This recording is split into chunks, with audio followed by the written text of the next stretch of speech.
Hey, ladies, we want you to mark your calendar for October 5th through the 12th, 2025, because we're taking you on an epic pilgrimage to Crete.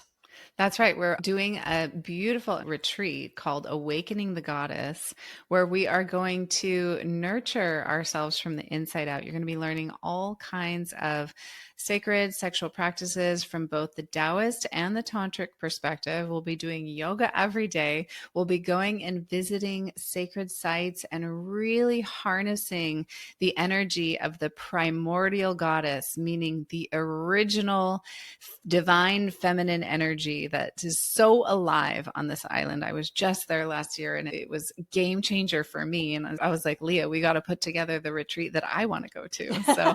So this is it. Yeah, there's something very special about women coming together and healing and awakening each other's Shakti to really resolve some of the blocks, some of the hurt, some of the traumas from the past, to shed that dead weight so that you can become more alive. You can become more magnetic, cultivating trust, cultivating vulnerability, cultivating presence, coming into a new state of consciousness in the arms of a group of really amazing women, sisters, and friends you're going to have for a lifetime, including Willow and I. So join us on the plane. Let's get this party started. You can sign up at sexreimagine.com and let's go to Greece, baby. What if the intimacy you crave isn't just about pleasure, but about healing parts of yourself you didn't even know were wounded? I'm Dr. Willow Brown. I'm here with Leah Piper. We are the co-hosts of the Sex Reimagine podcast, and we're so excited to introduce you today to Devah, a sensual remembrance coach who works privately with individuals from all over the world, helping his clients sexually heal, not from a place of needing to fix something, but a gentle awakening into what's always existed deep within. You are hopefully a longtime listener, so you know what's coming up next. But if you are a new listener, please, everybody, all at once, all together now, tune in, turn on, and fall in love with Devah. Welcome to the Sex Reimagine podcast, where sex is shame-free and pleasure-forward. Let's get into the show. Welcome, Devah. We're so excited that you're here. This has been a long time coming, this interview. So we're just thrilled to have you. Welcome from Kauai. Thank you. And thank you both for having me. It's great to be here with two amazing leaders of the sacred sexuality world and healing arts world. So thank you very much for having me on. Yeah, we're so stoked. So tell us a little bit about what got you into, tell us your genesis story. What got you into doing this work in the first place? Ever since I was young, I had my first, we didn't have sex, but I had my first kind of physically intimate partner when I was 16 years old. And I remember from that time, it was also before porn was in Ireland. There was no internet in Ireland at that time. So I had no exposure to porn, and we just had to kind of figure things out on our own. And I remember always wanting to know how to be better and how to be a better lover. And I carried that kind of curiosity through my life, I think. And in 2009, I broke my back and I was in bed for 2 months. So I thought, what am I going to do in bed for 2 months? And someone You found something to play with. I was not expecting that turn. So cute. I broke my back, so I went and did a deep dive on how to be a great lover. Exactly. A previous lover earlier in my life had introduced the Tao of Sexology to me, that book, and then the book, The Multi-Orgasmic Man. But at the time, I wasn't ready to receive it, the information, and I kind of dismissed it. And just whenever I broke my back and I was in bed, it came back into my awareness.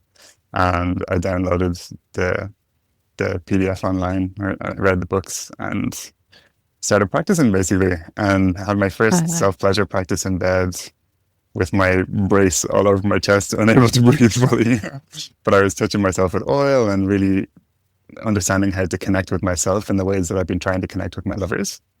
And I had already just been attuned in Reiki the year before. So I had already kind of found an energetic attunement at that point in my life.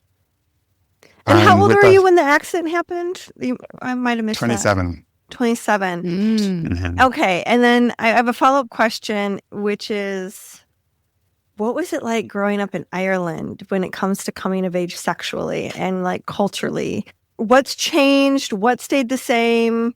You know, growing up in the U.S., in the Midwest, she's on the West Coast in California, but we both grew up Catholic for part of my childhood, for all of her childhood. Did you also grow up Catholic? Like, I'm starting to get all these cultural questions just like streaming into my consciousness. So I'd love for you to share a little bit about what the sexual temperature is like in Ireland. Now it's pretty good, I think, you know. I never saw two men holding hands or kissing when I was young. By the time I left Ireland when I was 25, I had seen men kissing on the street one time. Well, yeah. So the expression of gayness or homosexuality or same-sex attraction, all of that, I never had any exposure to it. And I went to a boarding school where it was, you know, people were, if someone did something, how do I say it, like undesirable or bad, people would say, "Oh, that's gay." So the word gay was associated with negativity. With bad. Right. Exactly. And also just, you know, Catholicism and shame around sexuality, and everything's hidden and behind closed doors. And, you know, I remember... And if you do it, you're a slut and, you know, you're shamed. Yeah. Exactly. And all of those things. I was raised in a house where I feel my exploration was mostly supported. It wouldn't have been supported with men, but it was with women. So there was no kind of religious guilt, or not an intense amount of religious guilt that came from my parents. But out in the world, it was still there, that programming, and how my peers reacted to sexuality, you know, left an imprint on me. And I had to work through all of those different things on my journey into sexual embodiment, basically. Do you identify as bisexual? I try not to identify myself, as but I anything? do. I knew you were going to say that. I would say pansexual, if anything at all. Yeah, and I just see people's souls and their essence, and that attracts me, kind of thing. And how long did it take you to like come into that like sovereignty of holding that? Like I just am attracted to souls. Like, you know, there's such a journey of like exploring different genders and sexuality and all the pieces. Yeah, I think one of the biggest pieces for me personally was just trying to understand if I did enjoy being intimate with men or not. Because being intimate with men and being intimate with women is a whole different journey. There were, you know, my first ever intimate experience with a man was amazing. And then the next few, like 5, 6, I was just kind of like, I'd rather just stay at home and, you know, pleasure myself. I don't see the point. Why would I do this? And then I thought to myself, exactly. And then when it wasn't enjoyable, I thought, oh, I must be straight. So I had this confusing journey of, I had this connection with a man, and then I didn't feel it for a while, but I was kind of consistently feeling connection with women. So it would confuse me. Do I like women? And then I'd have a really good experience with a man. Do I like men? And then I'd have a really good experience with a man, and I'd be like, oh, does this mean I'm gay? And then I'd swing back and forth between the two, sort of thing. Yeah. Until... So you had a whole journey of that. Exactly. And what kept me going was, can I love a man the way I love a woman? Or can I experience that sense of union in lovemaking the way that I experience it with women, kind of thing? And eventually I discovered that I could. So, yeah. And it's my journey with men and how dynamic that was. That has also been one of the motivating factors in me stepping into this work and wanting to, you know, many women have asked me, can you please teach men what you know at this point in my journey? Yeah. I've made loads of mistakes in the past, don't get me wrong, on my own learning path, because I didn't have a mentor and I didn't have a guide, so I had to figure it out myself. Right. But I have a desire now at this point with what I know to share that with the world, sort of thing. What is it that women want you to teach other men? Yeah, that was my question. Like, what's the theme that you see men needing? What's our specific questions? I want to hear from I want to hear the words of the women to you of going, what is it exactly that they want you to tell men? What is it that you have that they don't think men have? There you go.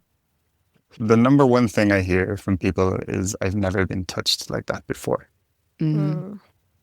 So that's the main thing that I would like to share with people is how to share touch. Yeah, exactly. In a way that creates intimacy, safety, connection, and a desire for both parties to continue connecting authentically. So can you just, and this, what we're asking is hard to articulate. So I want to like just preface these next series of questions, knowing that if it was easy to articulate, everyone would know it. But I think it's important as educators as we figure out the language so that someone who's hearing this can actually start to orient to their own touch. How do I make this touch safer, more conscious? You said a bunch of beautiful words. So what would you say is a distinction that someone could maybe shift in how they're touching that maybe they haven't realized yet, that would give someone that feeling of I'm opening to this person's touch versus this resistance to someone's touch? Yeah, that's such a long answered question there, because as you both experience, getting to the touch is half of that equation, if not more than half of that equation. You know, so absolutely, there's so much resistance to like, you know, touching people sexually and sensually, and so much uncertainty and not knowing if you're doing it right. And I feel like one thing I'm constantly teaching men is like, you got to make your hands magnetic. You want to make her come to you. Like, stop coming at her with your fingertips. That's not hot. Doesn't work. You know. And so before even moving into touch, though, there's, you know, elements like presence, just being present with someone, and active listening, and getting curious and wanting to know more about the other person, and being slow, super slow and present and calm, so that there can be regulation found in the nervous systems before we move into any form of physical touch or intimacy. Well, those are really great places for us to kind of touch into, is being calm, and how hard that can be, especially if you're like excited, you know, or you're feeling anxious, like either you're excited about the connection that you're hoping to achieve, you're nervous that you might fail, there's anxiety that's just sort of natural regarding, you know, feeling flirtatious, and then there's also social anxiety that can be really debilitating for people who don't feel like they're good at this kind of thing, escalating intimacy. And so I'm curious, like, how do you help an individual? We could use men in this example to just kind of slow down. Let's take a quick break. Ladies, do you want to explore your sexuality and experience true sexual healing? The Vaginal Orgasms Masterclass teaches you and your partners how to unlock your full sexual potential and awaken the G-spot, the sacred spot, and the cervix for an unforgettable sexual experience. Would learning how to finally surrender and release grief, fear, and uncertainty benefit your outlook on life, love, and relationships? We certainly think so. Common misconceptions of the G-spot, including its anatomy and function as an erogenous zone, will be covered in this course. Plus, we're going to teach you 7 different massage strokes for the G-spot that dissolve blocked energy and increase your pleasure tenfold. We're going to teach you how to locate the sacred spot and the best methods to stimulate it for maximum pleasure. And you're going to learn about cervical orgasm techniques, which are the most powerful and also often elusive style of climaxing. You know, this class is primarily geared toward women, but men have taken it as well and learned so much about how to pleasure their partners. So get ready for multiple O's, my friends. And you can get all of that at sexreimagine.com/female-masterclass. And for being a listener of the show, we've got a beautiful coupon code for you. It is 20% off this course. Just type in podcast20, that's all caps, podcast20, and get yourself a great deal on this on-demand course. A starting point is just making men aware of the language around how men relate with women and how men relate with each other as well. But there's all of these words such as, did you get some? Did you give her an orgasm? Right. Yeah. Did you get laid? Right. Yeah. It's all about what did you get? What did you give? Not what did you offer? Like what did you experience? Yeah. Exactly. What did you co-create? Yeah, say more. Yeah. So just within that, that's the first awareness, is, are you going at this whole experience trying to get something out of it? Because women and a lot of men as well are just very, very attuned to the subtleties of an energetic dynamic. And if that's in the air, but it's not being spoken of, it's already being felt, and it's going to create some layer of distance or mistrust or a lack of safety within the experience that's being shared. So first of all, just helping a man to understand, because the patriarchy has sometimes objectified women, that our partner is not something to be used or to get an experience out of, or to, just to get something from. Yeah. We're about to step into an experience that can be beautiful for both of us, healing for both of us, deeply intimate for both of us, and we can both share that together. It's something that we both consensually agree to share together. Mm-hmm. And then there's consent as well. I love that, introducing that as a cultural shift in framework, that there's a different experience that we're missing out on when we're only coming from these benchmarks of having like reached certain destinations in sex. I mean, one of the perfect examples of that is, did you hit first, second base, or a home run? Many of us are raised with that idea to identify our initiations in sexuality per partner. And then we are either adequate or inadequate, depending on what we achieve as like what the goal is. And we're not even sitting with a partner to talk about shared goals or desires to explore. So really interesting. Yeah, and I think what you're talking about, Devah, too, like just getting someone's nervous system to drop into a more receptive, open state, dropping them into maybe a level of presence that they've not experienced before, or that they rarely experience, is part of what sets the tone for a more healing journey for them. Because not only are we, when we're doing sexual healing, we're healing on every single level of what it means to be a human being. It's physical, yes, but it's psychological, it's emotional, and it's spiritual too.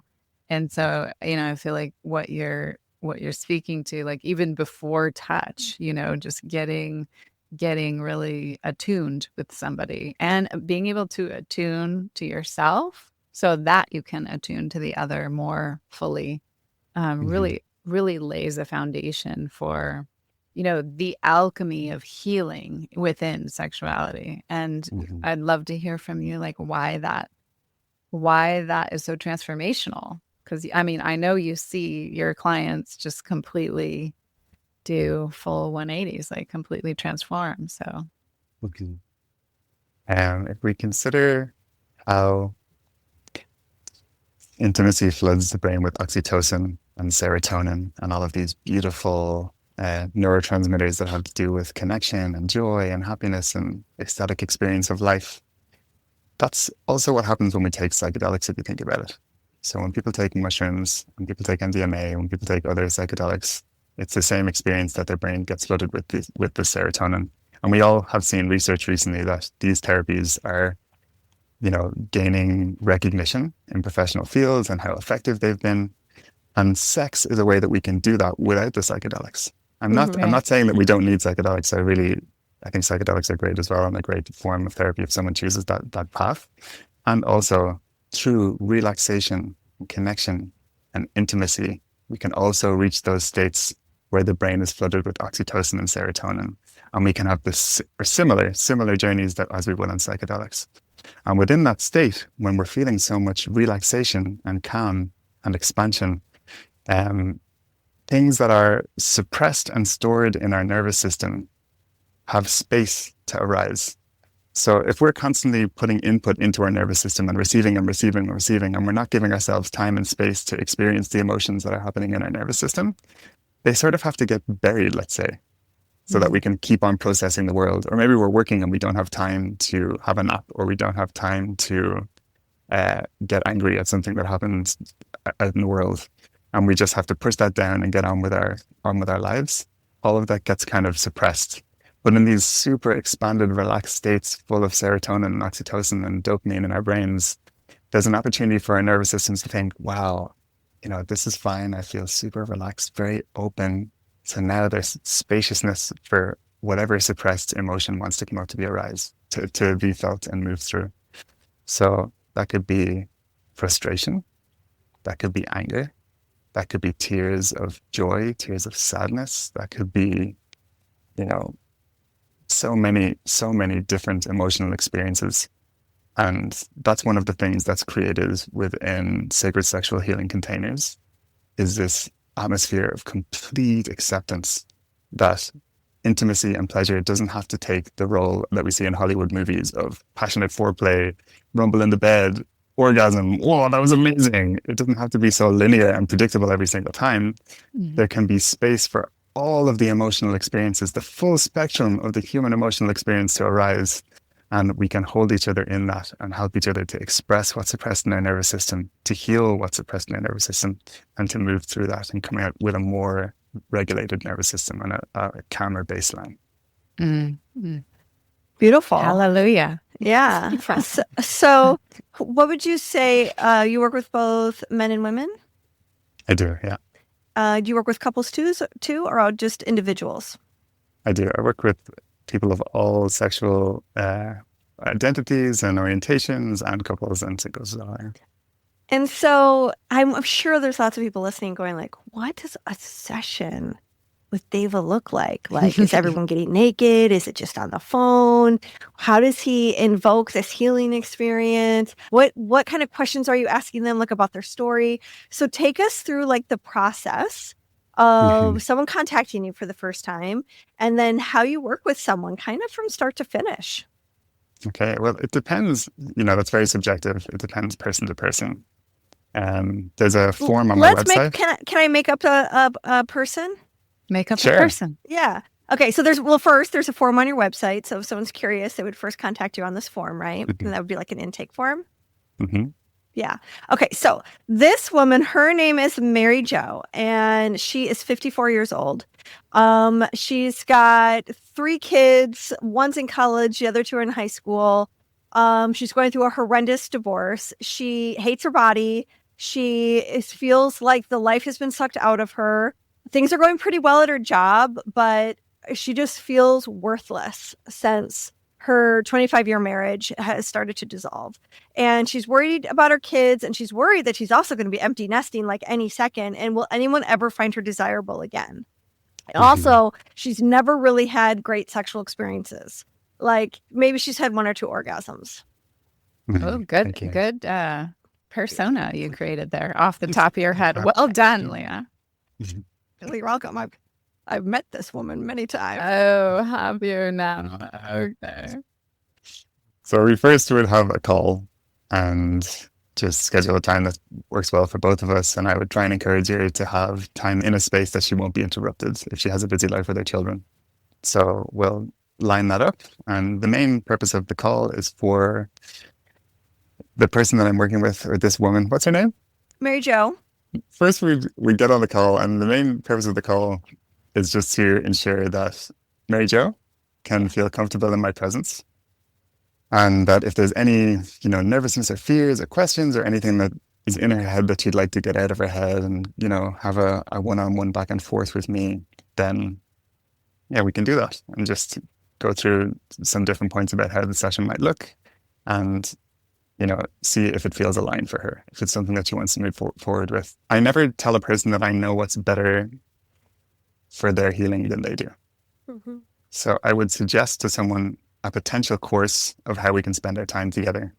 And then they would decide what feels aligned in that and what doesn't feel aligned in that. Now, one thing that does happen all the time is that when I'm on the phone with people, it sounds like it's going to be an overwhelming experience.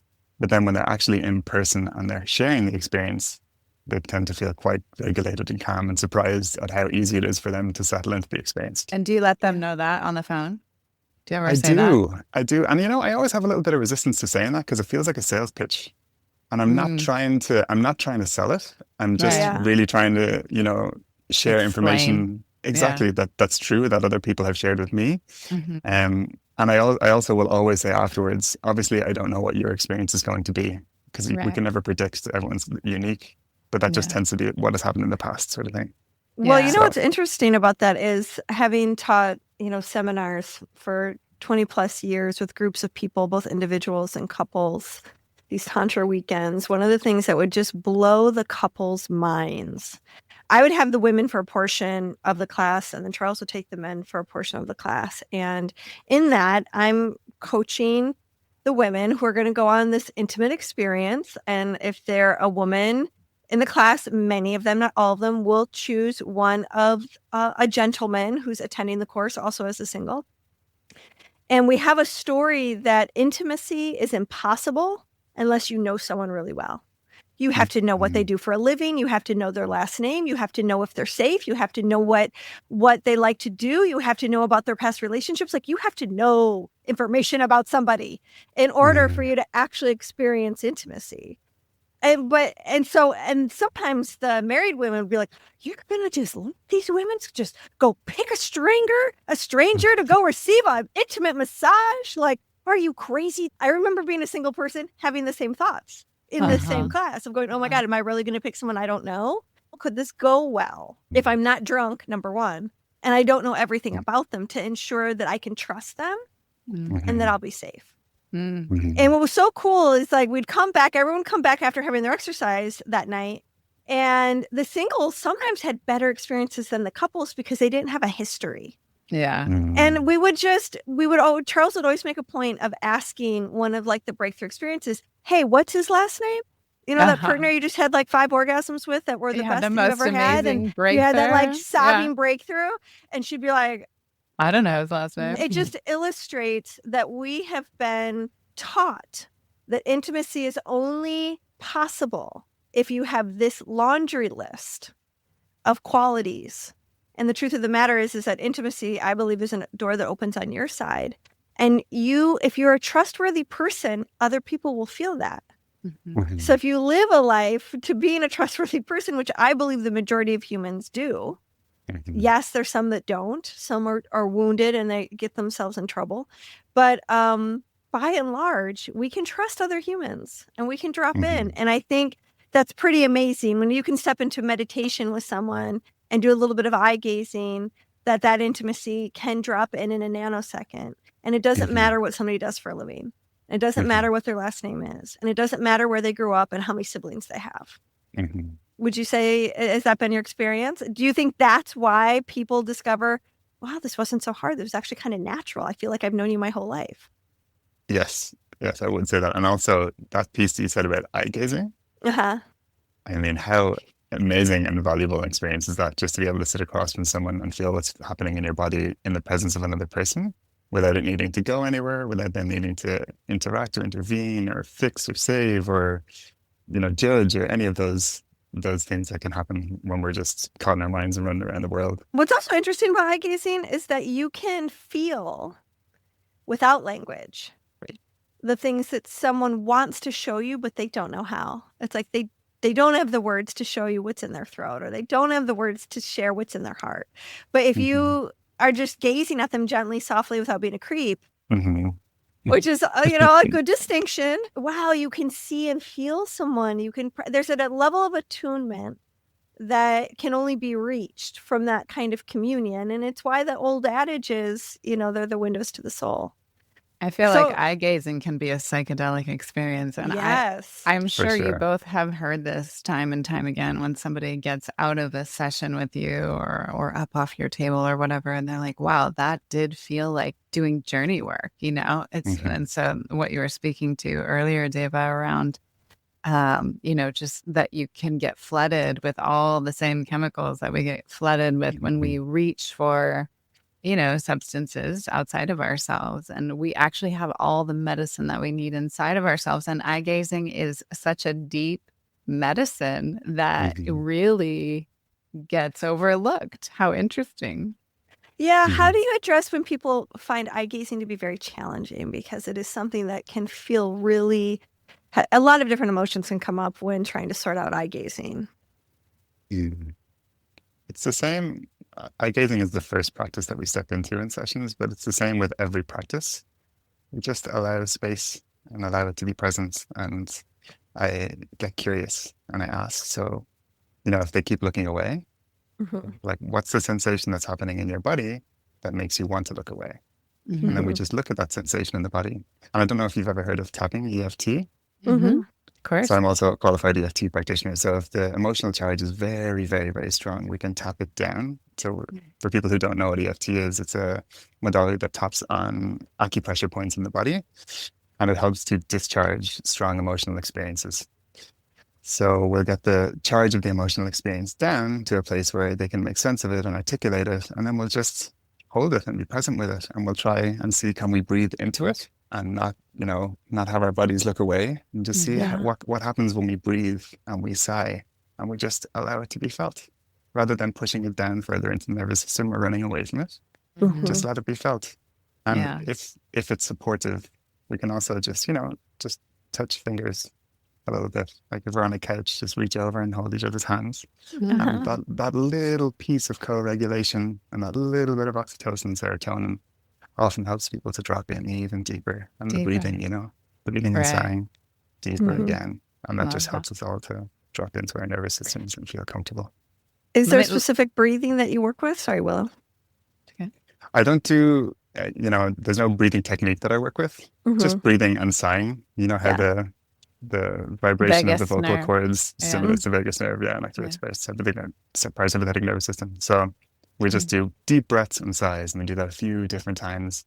And what's really fun, I know, does it make you want to breathe? Yes, must breathe and sigh. Yeah, totally. What's really fun about that is at the start of the session, people are usually a little bit constricted in their desire to sigh, and to express themselves or to breathe deep. There might be tightness. Yeah, exactly. But then that's a reference point. It's a really encouraging reference point that they have for the rest of the entire session. Because as they start to relax. So if in the beginning of the session, we go into the session and I say, can you breathe and sigh? And someone goes, and that's, and that happens quite often, which is all the time. Fine. And it's perfect. It's where they're at, Yeah. Right. It's typical. And also, exactly. And also it's a reference point. And, it takes encouragement to say, I will explain the vagus nerve thing. And I'll say, if you sigh a little bit louder and longer, you'll actually feel a relaxation in your body, which encourages them to try it. But it still might just be, a little sigh. So without talking too much about it, later on, when people are taking big breaths and going,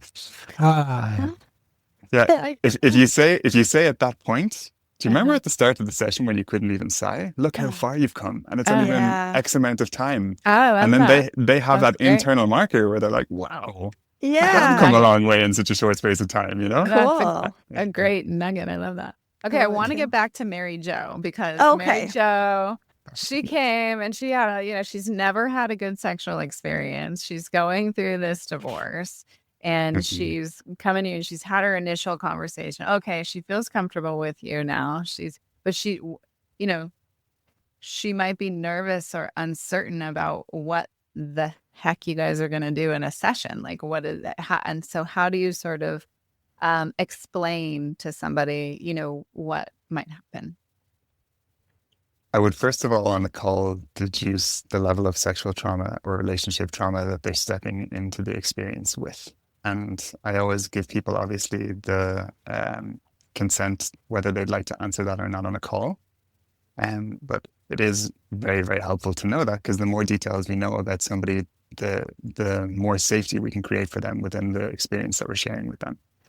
So most times, actually, I don't think anyone has ever decided not to say it so far. And again, everyone is free to decide on their own. But they usually share with me where they're coming from. So if it's a place where there's been a lot of trauma, I will also say to them, not as a sales pitch, but just as a piece of information for them to consider, if there's a lot of emotion that has the possibility to come up and be processed during our time together, then it's important to create time and space for yourself, or to gift yourself time and space, basically, in order. So, if it's a short session and then a huge emotional experience comes up in the last 30 minutes, and then you're thinking, well, I only have 15 minutes left, kind of thing. So I encourage people, if they feel that there could be a lot of emotion to come up to be held, that they give themselves time to process that emotion so that they feel regulated by the end of the session. And that when they go out into the world, it's not overwhelming with all of the stimulation of being out in the world as well, And then So if there's a lot of trauma or a lot of relationship difficulty as well, I'll suggest an extended period of time. And then I'll usually run through what a 24-hour experience would look like so that they can decide, oh, that sounds appropriate, or that doesn't sound like it's something that's aligned with me. And would you like to hear what a 24-hour Yeah, experience would look like? absolutely. Yes. We want to hear. Yes, we're so curious. 24 hours with you. What's that Yeah. like? Start to That's finish. so fun. We are fun. You are too. We would have a lot of fun if we had a 24-hour experience. I'm sure about that. But if we share that 24-hour experience, and if Mary Jo decides to have that 24-hour experience, this is what it would look That's like. right. Okay. So I usually recommend that we come together very early at the start of the day, for the main day that we're going to spend together. And the reason for that is, if we're going to move into an emotional experience and we're going to be moving through waves of different sensations and emotions, it's nice to be energized. And we have more energy in the earlier part of the day, usually, than late at night. So I try and start early in the day. We'll come together, we'll sit down, and we'll have a little cup of herbal tea on a sofa or something like that. And the reason I do that is because all throughout our lives, for most people, we've associated having a hot cup of something, sitting down on the sofa, as relaxation time. So it's really deeply ingrained in our subconscious mind and in our nervous system. Herbal tea, sitting on the couch, let's relax together. And it encourages relaxation. I'll have them kind of share anything that's happening in their mind so that they can get it out of their minds and into their bodies. I encourage them throughout that time as well. If anything arises during our time together, they're welcome to ask for a pause. They're welcome to ask for a breather. If they need me to go for a walk and just leave the space so that they can be alone for a moment, they're welcome to ask for that. Just whatever they need to create safety and relaxation in their nervous system, I encourage them to ask that. And of course, there's our BDSM conversation where we can talk about boundaries and consent and make sure that even though we've spoken about something on a call previously, all of our lives are so dynamic. Something can arise the morning of a session that a person just had no way to predict, and it can shift their readiness and their willingness and what they feel they have the capacity to step into in a session. So we just do a little check-in once again to make sure that they're feeling aligned and everything is okay. And when it comes to boundaries, whatever boundaries they communicate are respected. And I also just let them know beforehand that if they have a boundary, that we can't downregulate it during an experience. So if they say, they don't want to be touched on their breasts, let's say, and then we have the experience together and they're like, oh, I'm feeling so relaxed. This is great. Actually, being touched on the breast is okay. That's not acceptable. Whatever boundary is created at the very beginning when they're feeling Doesn't sovereign and change. in their nerves, exactly. They can upregulate a boundary if they want. They can say, actually, I'd rather not get touched here as well. That's okay. Okay. Yeah, but They can add downregulate- boundaries, but they can't change a boundary that they've already established. Exactly. Okay. Yeah. So we just establish all that in the conversation at the start, and then we just move straight into the practices whenever they're ready. Sorry, were you going to say something, Leah? Well, I'm curious about what you notice between male individuals or female individuals as far as boundaries go. Do women tend to have more boundaries around, how far they'll go, what they're willing to explore and play with, or is it pretty equal? Because, when I'm working with men versus women, I'm having to hold more boundaries because men they just want to go. Let's just go there. The typical answer when we're working with men is, I don't got any boundaries. Yeah, that's right. I'm good. And then we actually have to teach them, okay, well, let's stay right there for a minute. Let's really explore like what boundaries might mean and whether it's this situation or other situations. You know what I mean? So yeah, that's an interesting question, Willow. Do you find that men respond to you the same way they tend to respond to us in our first sessions with them? Yeah. I'm very thorough in my intake process, I feel. And there's been once or twice that a man has tried to be more forward with their energy and kind of direct where things were going to go. And also I found, just a reminder that that's not what this is, and bringing it back into their intentions that they had for the session and reminding them what they came here to achieve. Yeah. Because men can go out into the world and, there's plenty of ways to meet people and have sex. Right. You can do that. You can do that anywhere. So Yeah. why would you want to spend time with someone that you're paying in order to have a healing journey and then do the same thing that you've done every single other time for the rest of your life? Right. Good one. Right. Like Yeah, that so point. Yeah. exactly. So it's just calling people back into that awareness and then taking some deep breaths together and bringing it back into being centered and remembering where we are, what the intentions are. And then it tends to slide back into sort of the more regulated and healing journey that we are planning. Okay. Yeah. Mhm. I want to ask a question that sort of shifts away from what we've been talking about with like the session work and what that looks like. More talking about, the collective wounded feminine, right? It's like we often will say on here, even if you haven't had some kind of overt sexual trauma, sexuality has been traumatized, in the collective for centuries. And so how do we shift centuries of conditioning around how yoni owners or vulva owners have been treated? And how do we, help them find their way to safety and exploration? Because when a vulva owner is in a really expanded, open, exploratory state, she feels so alive. It is so good for her health on every single level, her hormones, her sleep, her digestion, her immune system, her psychological confidence, like everything shifts and changes when she kind of crosses over that threshold. I could get hurt. I could get pregnant. This is bad, the shame and the guilt and the collective, all that we all grew up with, coming from Catholic backgrounds. Mhm. How do we How to shift help. it? Oh. Yeah.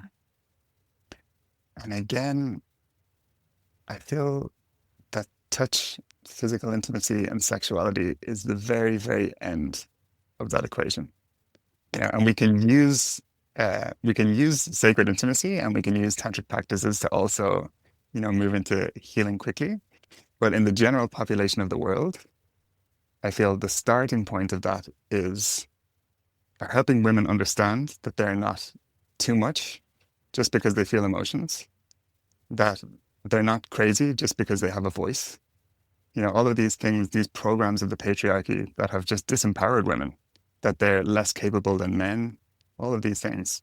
Women are so wise. They can hold so much. They're so brave and courageous.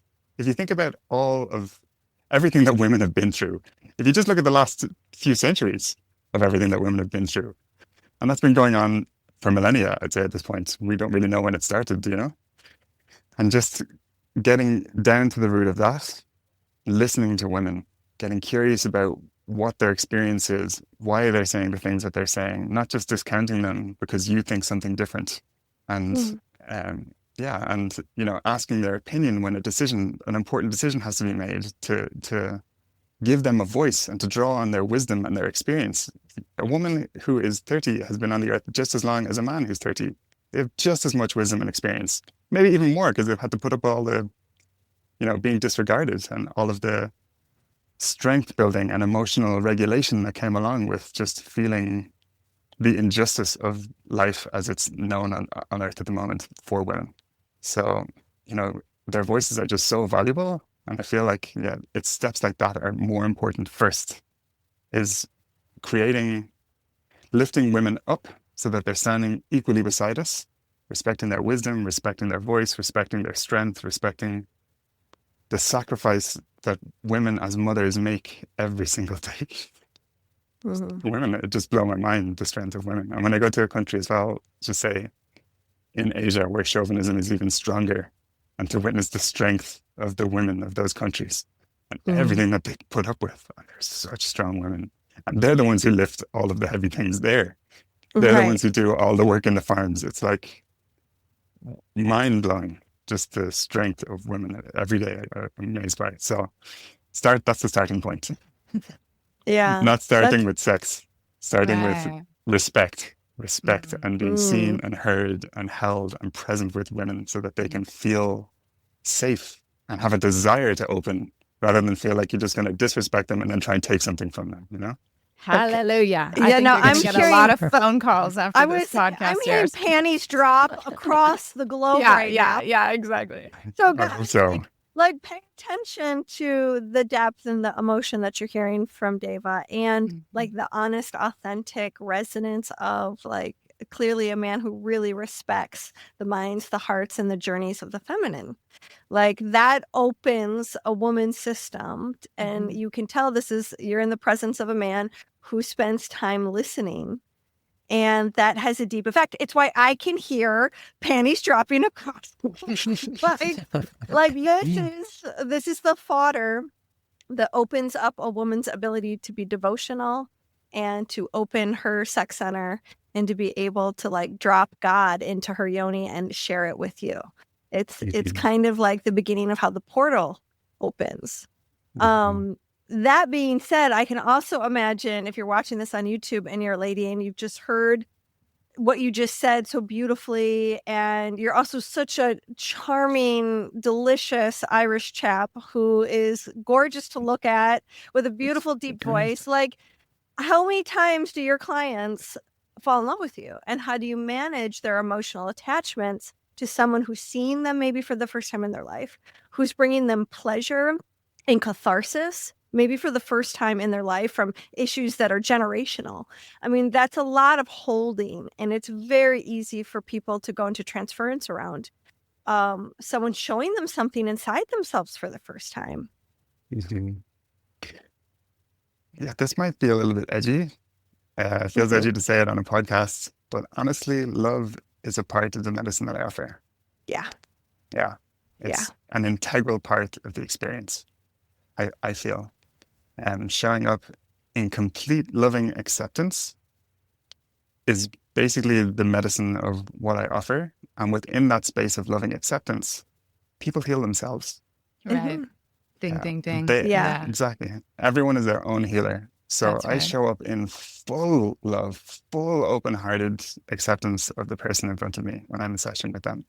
And that inspires love in the other person. And that's okay. It's okay to feel love. It's okay to feel acceptance. It's okay to understand that you can have this experience with another person.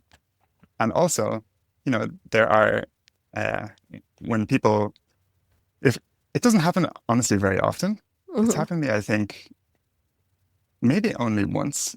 I feel like maybe twice, but I can only really remember one example when someone expressed that they wanted to deepen in a relationship. And from that moment, it's a celebration, Remember when you came to me and you felt like you were so unlovable and or whatever, that might not be their experience, sorry, but whatever they came to me with their experience of, whatever they were trying to work through. That and they now could they're in this never place. get in a relationship again or something. Right, like that. right. Now they're like, I want to be in a Exactly. relationship with you. And you're like, well, great. That. Yeah. Exactly. This is what you came here to do. I'm going to be out here doing this with lots and lots of other people. So maybe the idea of a relationship with me isn't what you're imagining, but you really want, this is the gift. This is what you came here for. You've received it. And now you can go out into the world with that knowing that this is possible, with that knowing that you can feel this good in your body, and you can try and find someone out there who you can share that experience with, Yeah. So Go ahead. Well, I was going to say, do you teach women how to guide partners? Because let's say a woman Mary Jo does come and she's like, okay, I went through that gnarly relationship, divorce, but I'm open. I'm ready. I want to have I just met Steve. another I'm so excited. relationship. Well, not Steve quite yet. She just had Devah, right? And so she's like, now she's open to Devah and she wants Devah, right? Okay. But Gotcha. how would you then transition Mary Jo to be like, you know what, there's a Steve out there for you and you're going to teach him how to love you because you know how to love yourself better now? So I never really tell people that they're going to be able to teach someone XYZ. Okay. I have a very strong feeling that people only learn when they want to be taught. I don't know if that's the be all and end all truth of it, but I think a lot of people in their lives have had experiences of trying to change someone or trying to teach someone or trying to XYZ someone when it wasn't invited or asked, and it hasn't really worked out. It that doesn't well. work. That never works. Yeah. Exactly. So if Mary Jo's Patrick, I think he was, comes and he wants to learn from me and he's desiring, I'm in. I can Yeah. teach Then you'll whatever you want to teach. know. Yeah. Exactly. Yeah.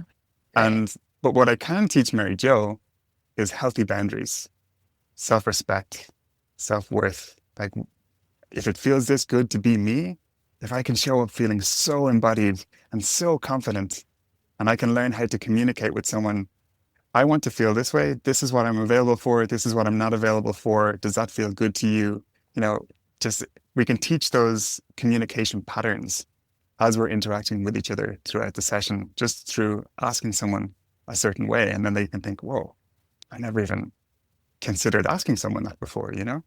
So we can teach those language patterns. We can teach that. We can offer that experience of being fully loved and accepted. And hopefully the other person can experience what it is to be fully embodied and so joyful in their body. And then once that experience has been attained, hopefully there's a desire on that person's own, of their own free will, that they want to maintain that sense of well-being, that sense of joy. And then they'll choose a person that will respect them and honor them and be willing to step into that journey with them. That would be the hope, I think, more so than being able to, teach someone through the other person the way kind of thing. Yeah. Find someone who is willing to learn, who's willing to grow with you, go on the journey together and step into that beautiful journey of sacred sexuality together, holding each other and healing together. Yeah, exactly. I want to hit one more point before we wrap up, which is you and I, one-on-one, just personally have talked about how to use existential kink work, that book, Carolyn Elliott's book, Existential Kink. If y'all haven't read it, do not pass go. Go get it and read it. And Devah and he was really kind of supporting me and helping me along my own journey in doing this work for just a couple of conversations and brought forth use existential kink to shift any limiting beliefs or resistances that you have to what you can create. So just want to bring that into the conversation before we move on to this, I just want to say, because we didn't get through to the session with Mary Jo, so if anyone wants to find out more, you can go to divinityempowered.love and all of the offerings up there. That's where you'll find what would have happened with Mary Jo along the way. Yeah, if you're Mary Jo out there, or maybe you're Cameron, or maybe you're, Susie Q, and you might be coming not with Mary Jo's problems. That was just one archetype, right? Example. What about someone who's, when I don't want to take us too far, because I am very curious about your answer about what this conversation was between the two of you about existential kink. But I know that the range of sexual healing is wide and deep. And we just gave you one example. But there's people who are struggling with erections, and there's people who are struggling with performance, and there's people who are feeling self-conscious about their body. I mean, there's so many, there's people who've been sexually abused or have been assaulted that all fall under the umbrella of healing, including having a really great childhood. And you still need some healing. It's you can't compare one person's trauma to another person's trauma.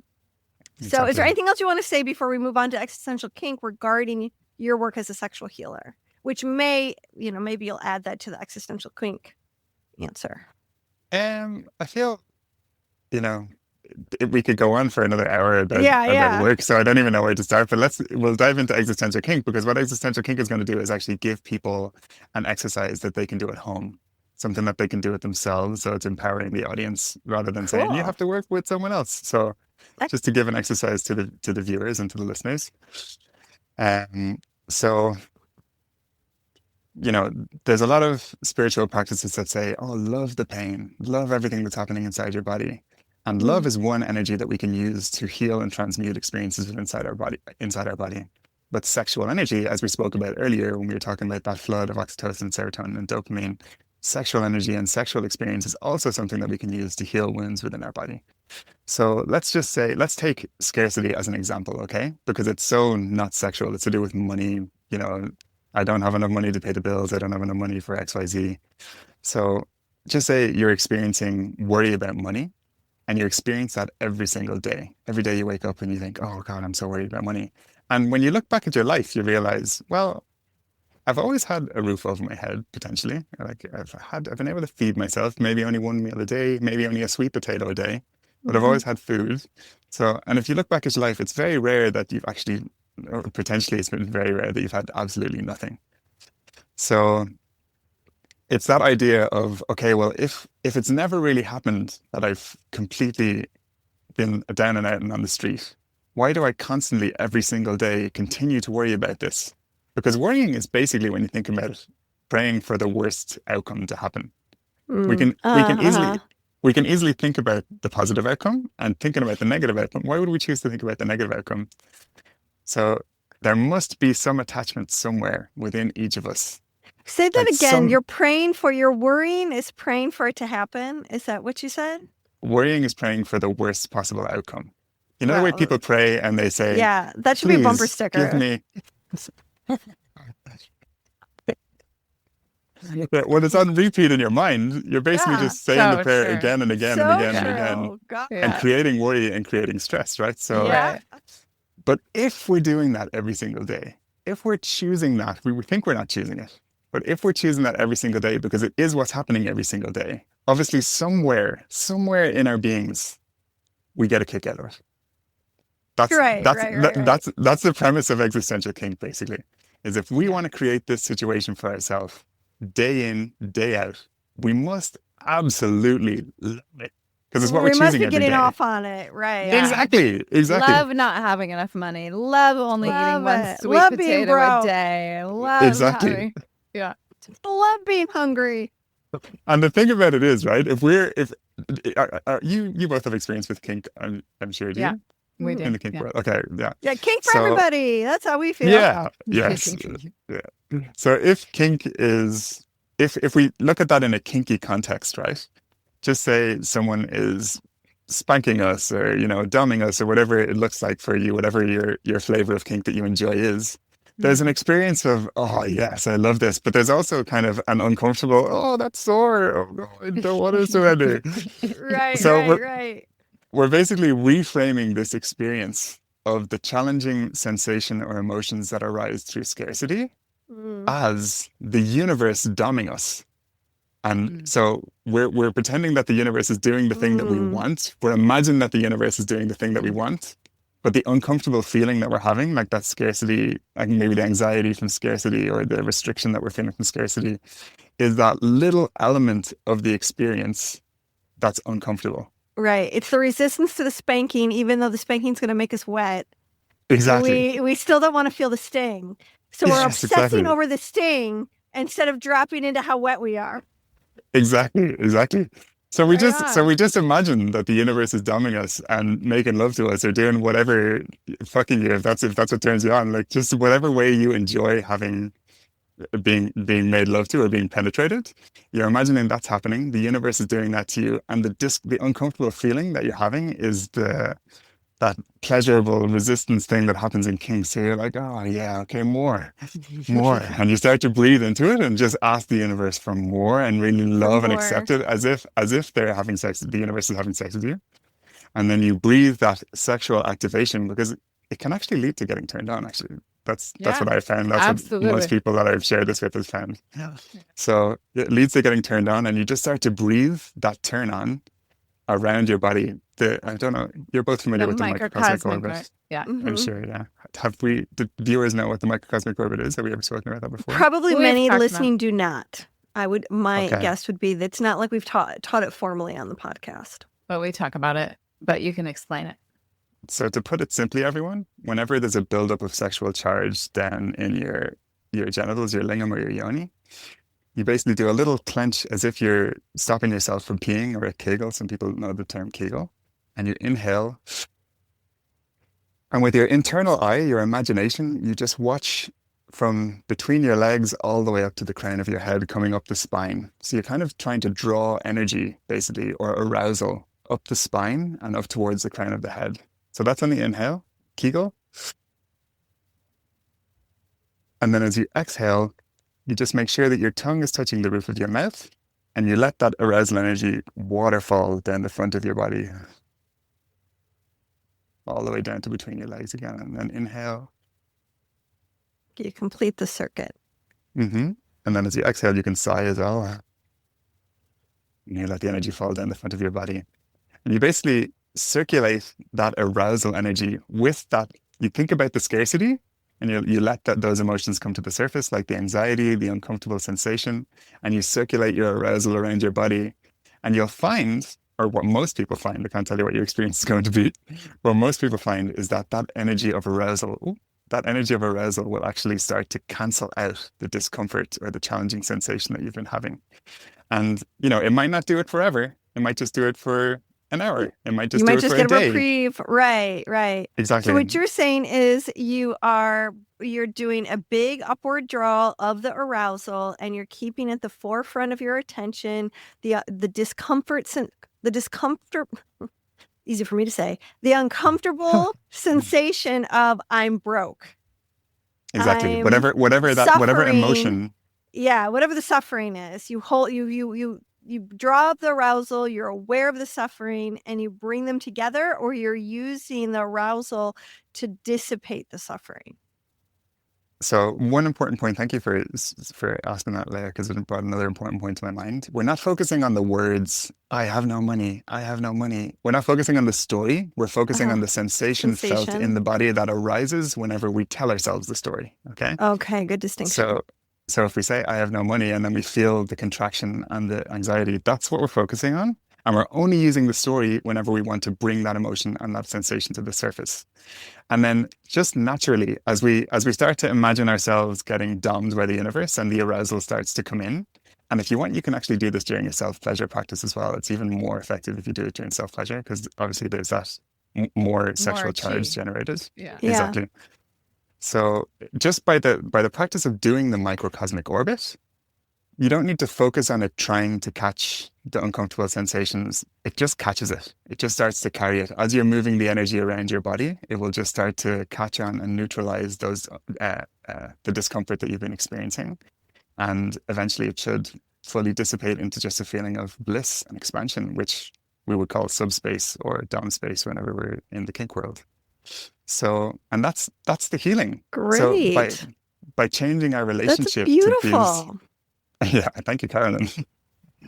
So by changing our relationship to these negative experiences and Taoism, yes, but by changing our relationship to those negative experiences, we're telling the subconscious mind, oh, this is great, and we're changing that relationship that we may have had that has been creating it every day, and then it's not needed as much. It stops arising as much, and not only does it change that loop that we can get caught in our minds, it also changes how money shows up in our life, because our relationship to money changes. And for me personally, and for other people that I've shared it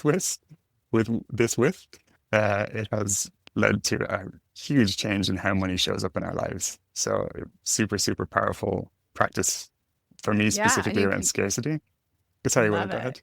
You can do it with anything. Like if you're having scarcity around, I can't find the love that I want. I can't find the sex that I want. I can't get the money that I want. I can't get the whatever, the weight off my body, whatever your thing that you're stuck on the loop and the cycle in, you can really do this practice. And the microcosmic orbit comes from the Taoist tradition. And the reason that it is so effective is because it's activating the most yang or the most masculine channel in your body, which runs up your spine, and then it's connecting it to the most feminine or yin channel, which runs down through the front of your body. So you're really actually working with real meridians in your body that have been recognized by Chinese medicine for over 5,000 years. So you're activating these masculine and feminine poles within that bring harmony and balance to your nervous system when they are in balance. But when we're always stuck in anxiety and worry and lack and scarcity and not enoughness, our yang channel is so tight, and we all have neck pain and back pain and knee pain, and it is because we're trying to protect ourselves from the scarcity that we're creating in our own minds. So it's really such a powerful practice that you're explaining right now, Devah, in so many ways, and so many deep layers, in so many ways. I just want to give credit to Carolyn for that, though. It's basically Carolyn wrote a book that outlined that concept in many different exercises and in many different ways. And that was my main takeaway from it. And that's how I sort of share that wisdom with people. But She I'm so never grateful talked to her about for the context. it is her book is incredible. I've read it multiple times. But she never talked about running the microcosmic orbit with it, did she, in the book? Not that I remember. I don't recalling. know. I think that's Yeah, your it's creation, been a long Devah. time. Maybe. Yeah, If it I is, think good it is.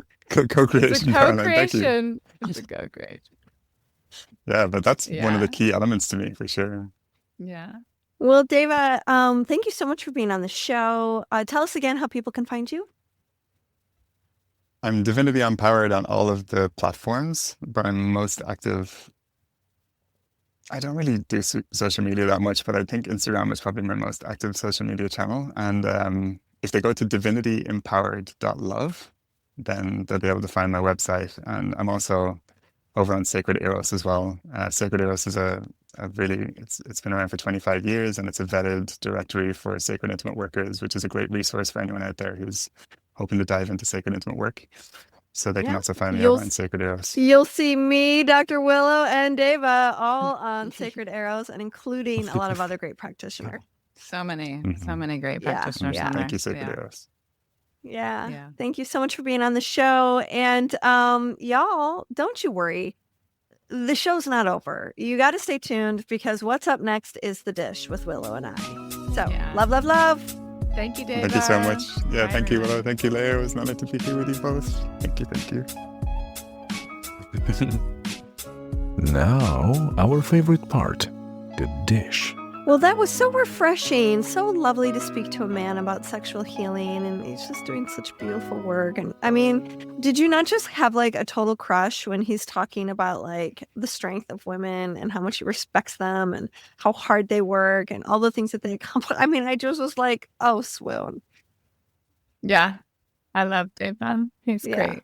What a He's guy. a great friend and advocate in this field, and coming from a male perspective and a masculine, experience. It's just nice to have somebody to just be like, what's going on? What's your experience with this or that? So that's why I wanted to have him on the show, just because I think also, his work with like his pan, what do you call it? Pan-eroticism? Pansexual. Pansexual.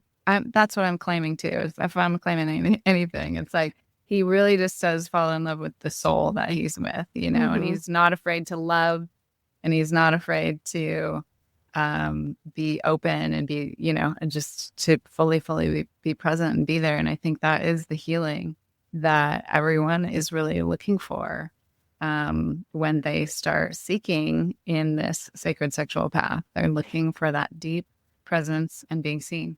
Yeah, if I had had more time, I would have loved to have given him another character, and the character would have been a man. Okay. Yeah. With We'll a very have to have him different back. Do agenda, another one. to have Yeah. like a more sexual agenda, and want to know like, okay, how do you work with that? So yeah, future episode. Yeah, for sure. Yeah, let us know what you all thought about the interview with Devah, and if you have any questions for him, we can ask him the next time we have him back. Yes. You can always reach us at support@sexreimagined.com with your questions and also your suggestions for other guests, other sexperts. We would love to know, what do you want to learn on the Sex Reimagined podcast? And let us feature the topics you're most curious about. Okay, you guys, have an awesome day. Love, love, love. Thanks for tuning in. This episode was hosted by Tantric Sex Master Coach and Positive Psychology Facilitator Leah Piper, as well as by Chinese and Functional Medicine Doctor and Taoist Sexology Teacher Dr. Willow Brown. Don't forget, your comments, likes, subscribes, and suggestions matter. Realize this new world together. Hey guys, what would it be like if you could last 10 times longer when you're having sex? We are going to teach you how to gain massive confidence as a lover, all without performance anxiety, gimmicks, or prescription. This course is perfect for you if you've ever been mortified by a sexual encounter that ended way too early. Or if you've ever avoided intimacy out of fear that you won't last as long as your lover desires. Or maybe you long to give your partner multiple orgasms but can't last long enough to make that a reality. Well, good news, we've got your back back, and it's in our course, Last 10 Times Longer. Go to sexreimagine.com/last dash the number 10 X dash longer. And for all of our favorite listeners out there, we are giving you a discount, 20% off, y'all. Just put in podcast 20, all caps, podcast 20 to get your 20% off of this phenomenal course that you're going to want to review more than once. We cannot wait to see you inside this course. Plus, don't forget, we always got tons of bonuses. See you there.